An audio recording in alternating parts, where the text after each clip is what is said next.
pense que l'Afrique a deux maladies, et plus particulièrement le Sénégal. La première maladie de l'Afrique, c'est les migrants africains. Ceux qui pensent que l'Europe, c'est l'Eldorado. Mais le jour où il sera arrivé en Europe, ce ne sera plus l'Eldorado, c'est l'enfer pour les jeunes. Donc je conseille aux jeunes Africains de rester ici en Afrique pour construire le continent. Parce qu'ici, ils sont plus heureux. Mais en Europe, ils sont très malheureux parce qu'il n'y a pas de solidarité. Et le deuxième phénomène que je me suis engagé à dénoncer, c'est les enfants que vous voyez dans la rue. On appelle ça les enfants talibés. Donc c'est des enfants qui sont originaires ici à Saint-Louis, plus au nord du Sénégal, dans des villages très très pauvres, où les parents n'ont pas les moyens de garder les garçons au village. Ils sont obligés de venir ici en ville pour les confier au maître coranique. Alors que le maître coranique ne respecte pas le Coran, malheureusement. Parce que s'il respectait le Coran, il n'allait pas maltraiter les enfants. Ça, c'est les deux mots que je dénonce sur mes peintures.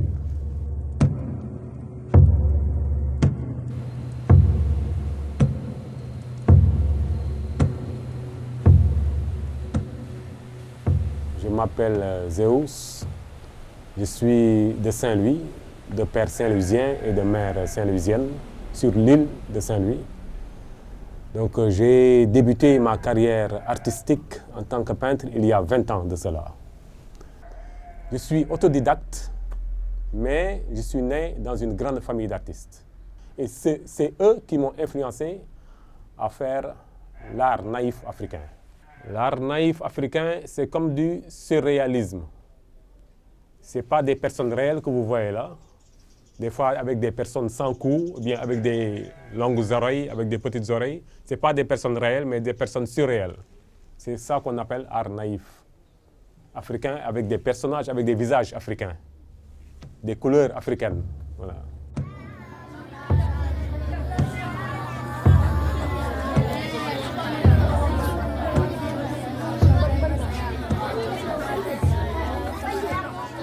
Les enfants restent dans la Dara pendant plus de 10 ans. Ils apprennent le Coran. Tant qu'ils ne finissent pas le Coran, la lecture du Coran, la maîtrise du Coran, ils n'ont pas le droit de sortir de l'école coranique. Donc si l'enfant arrive à l'âge de 4 ans ou 5 ans, il va sortir là-bas à l'âge de 15 ans.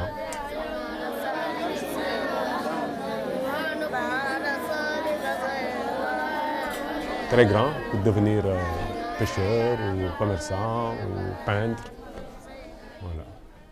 Les bons Dara, donc c'est les enfants qui viennent apprendre le Coran la journée et qui rentrent chez leurs parents. Alors que les mauvais Dara, c'est les enfants qui dorment, qui restent tout le temps avec le maître coranique et qui le maître les demande de l'argent. Alors que les autres, ils ne demandent pas aux enfants de l'argent. Ils les apprennent seulement le Coran et ils rentrent chez eux après.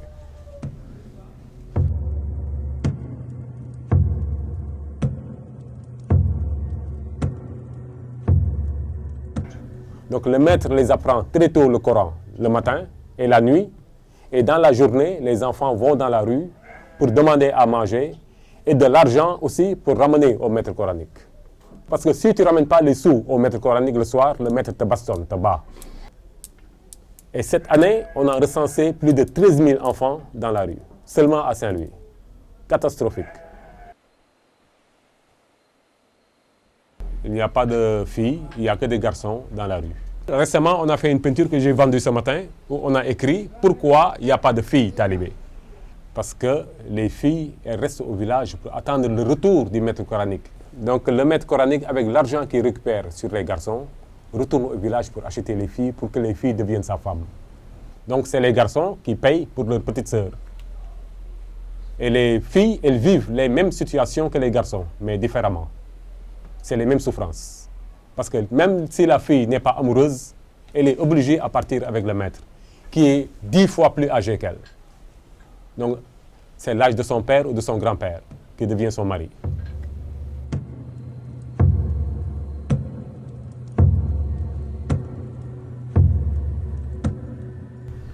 Donc, il y a un mythe entre le peuple et le maître coranique, à cause du Coran. Parce que les gens ont peur que le maître coranique fasse quelque chose de mal en utilisant le Coran sur le peuple. Donc les gens ont peur, ne disent rien sur la situation des talibés. Les parents sont obligés de délaisser au maître coranique les enfants et ils sont obligés aussi de vendre les filles au maître coranique.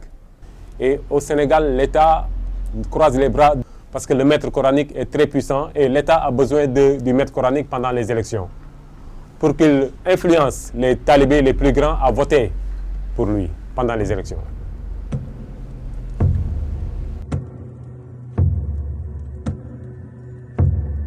Et moi, depuis 2 ans, j'ai créé un atelier d'art qui s'appelle l'or dur. De l'or et dur. Et quand tu rattaches les deux mots, ça fait ordure. C'est toi, ce que tu jettes toi dans la rue, et que moi je récupère ça pour mettre sur mes peintures. C'est ça le nom de mon atelier, et je l'ai créé avec les enfants de la rue.